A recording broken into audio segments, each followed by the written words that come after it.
Let's have a look at different network types. Networks are groups of computers or devices that are connected together. These networks can be small local networks, global networks, or anywhere in between. Networks allow resources to be shared, such as printers, files, and applications.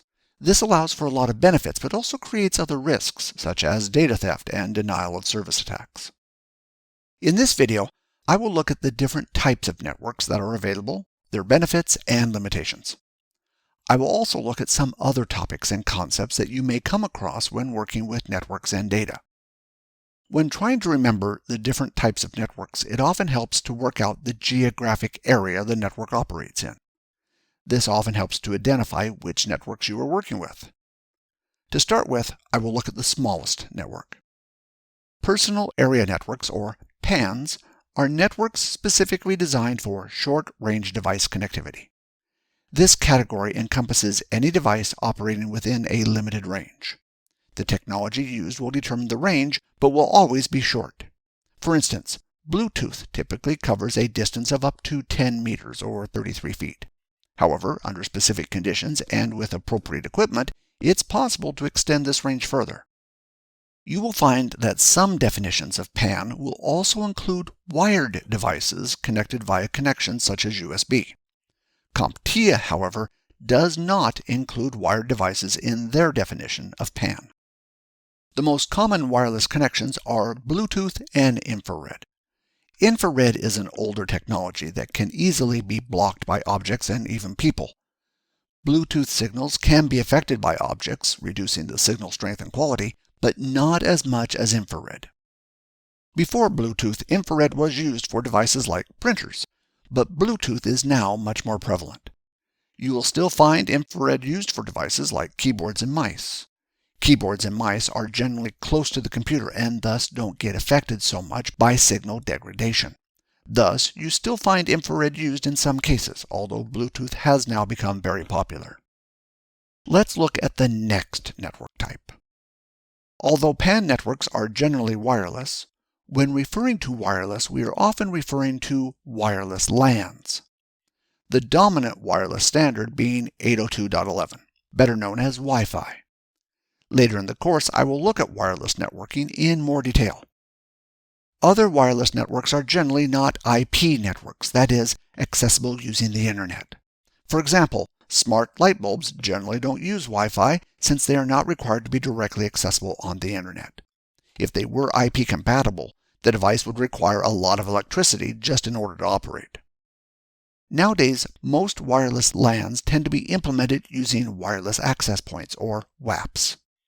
Although it is possible to connect Wi-Fi devices directly to each other, most people use WAPs to access them. The signal decreases with distance and if obstacles get in the way. Thus, you generally want to get nearer to a WAP in order to get the best performance. Wi-Fi also has problems where the Wi-Fi signal extends past the area in which it is intended to be used. For example, an attacker sitting in the car park accessing the Wi-Fi of a business. In order to extend the Wi-Fi signal, often multiple WAPs are connected together using a wired network. It is possible to extend the network without them, however, this often comes at the cost of bandwidth. There are many different wireless standards, which I will go through later in the course. Also, the number and type of antennas used can make a difference. Different devices will support different standards. Sometimes you may find that newer standards may have compatibility problems with some devices.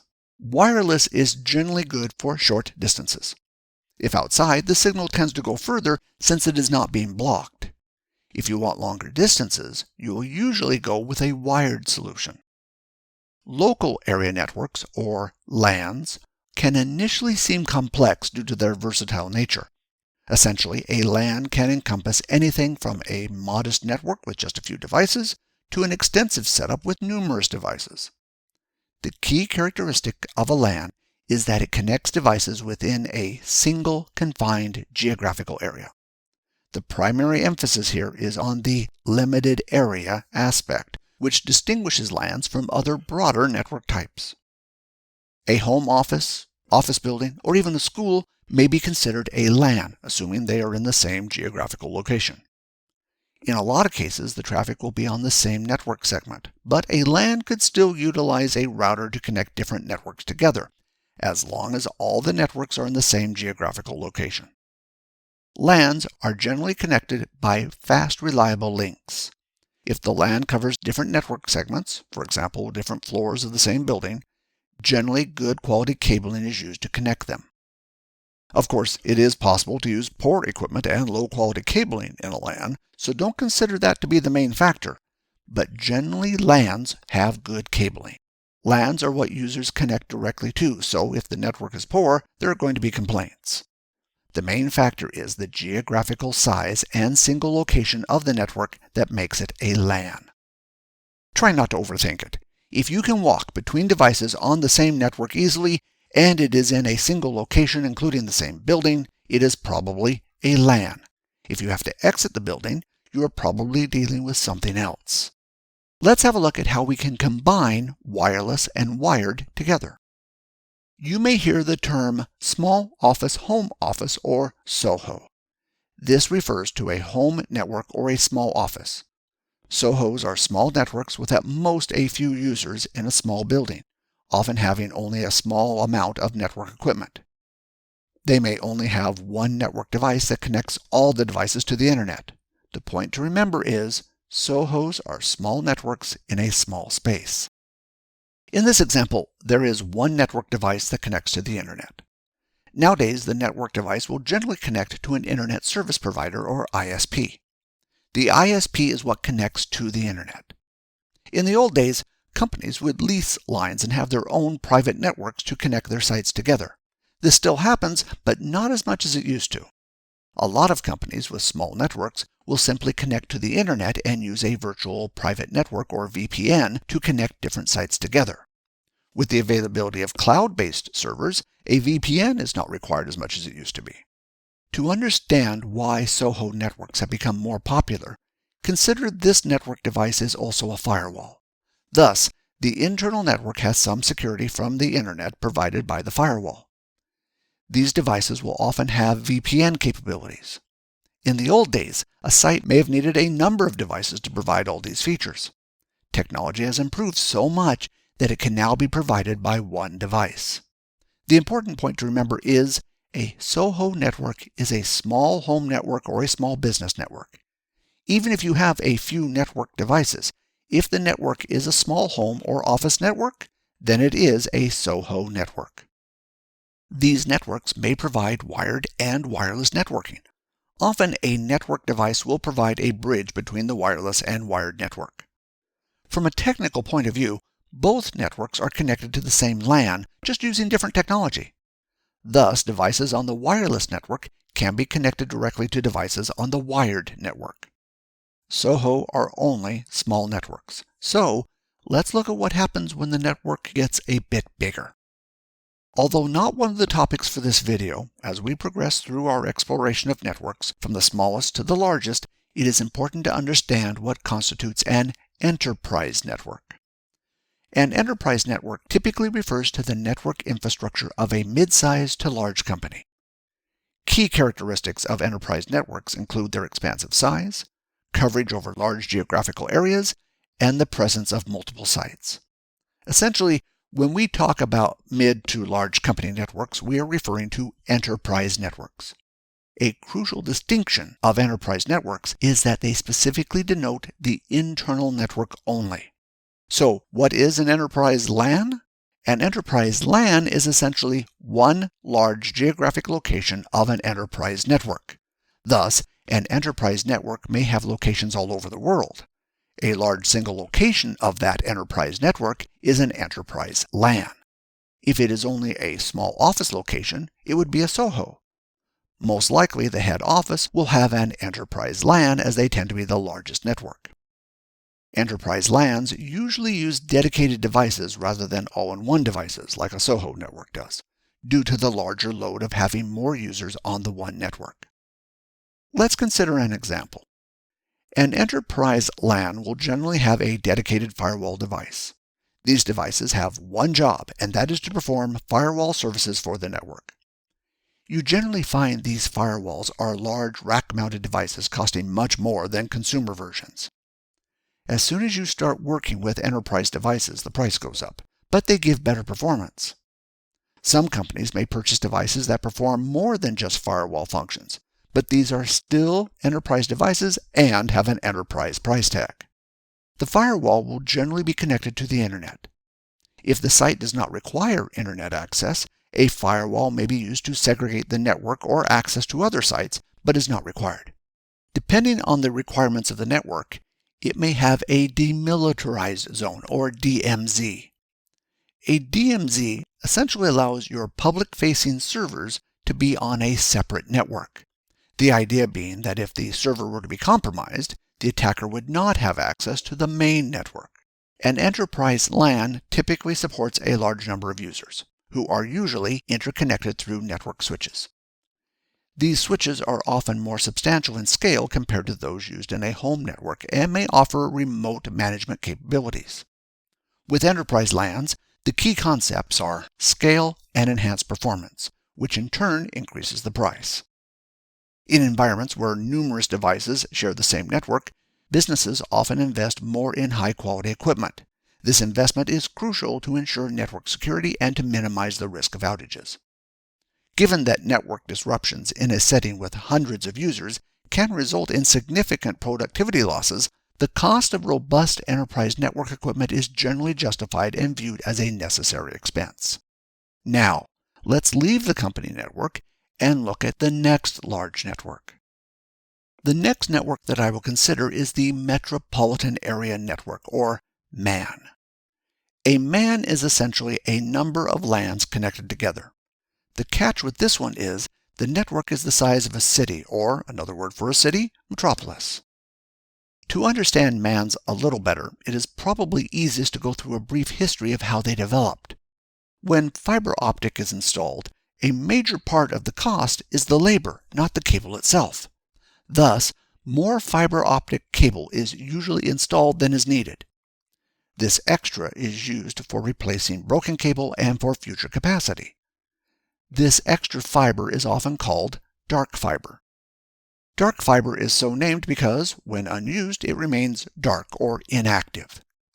In an effort to maximize profits, telecommunication companies devised an innovative strategy to utilize this dormant resource. As a result, businesses with multiple citywide offices began leasing or purchasing dark fiber to expand their networks. One of the big factors of MANs becoming more common was the use of dark fiber. Having a MAN network like this means you essentially have a private network, but can run it over existing fiber cables without the added cost of having to install any yourself. However, MAN networks may run over any network. Nowadays, dark fiber is not used as much for MAN networks as it once was, and instead may use other technology like 5G to cover larger areas. Some companies even pay for dedicated fiber lines rather than leasing dark fiber. Now, let's look at a network that is even bigger. A wide area network, or WAN, is a network that spans multiple geographic locations. For example, it could be statewide, countrywide, or even worldwide.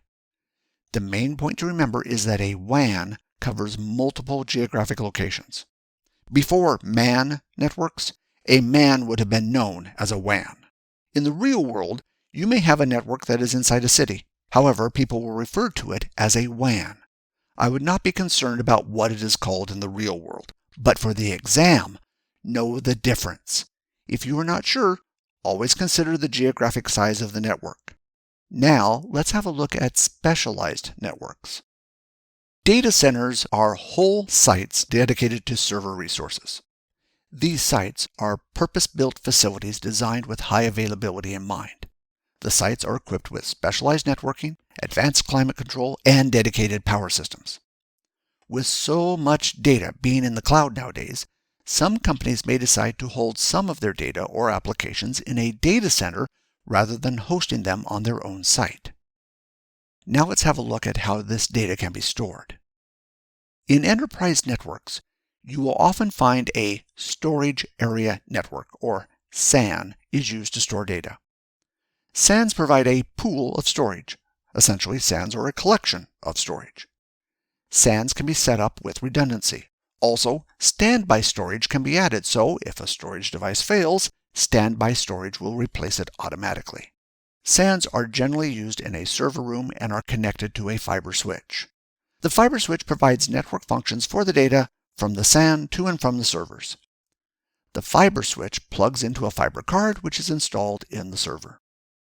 SANs are essentially a pool of storage that is networked and shared. This pool of storage can be divided up whatever way the administrator sees fit. SANs are generally connected using fiber optic cabling for speed. Although fiber optic cabling supports long distances, you generally find that SANs are only used for short distances around the server room to connect the servers to the SAN. Now that I have had a look at the different types of storage, before finishing this video, I will do a quick summary of the network types.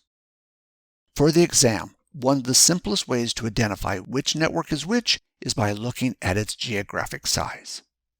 PAN networks are close-range networks. If your device needs to be near the receiver, it is most likely a PAN network. Nowadays, most of these devices are Bluetooth or infrared.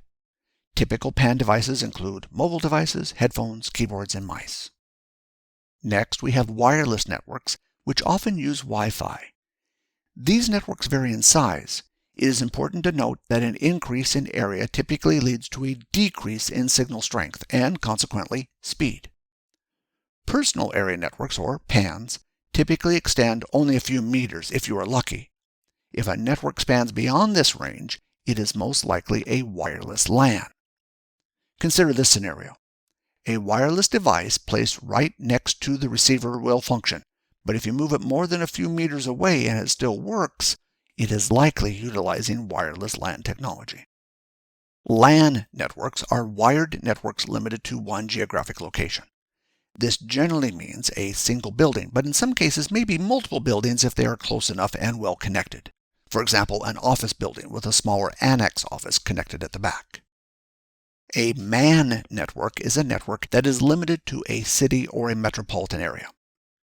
The next type is a wide area network, or WAN. These networks are the largest of the networks. They include many different networks in many different geographic locations. For example, the Internet is an example of a WAN. MANs are typically WAN networks. However, for the exam, if you see a question referring to a single city, it is most likely talking about a MAN network. I hope you found this video on the different network types informative. For more videos from us, see our YouTube channel or website. Until the next video from us, I would like to thank you for watching.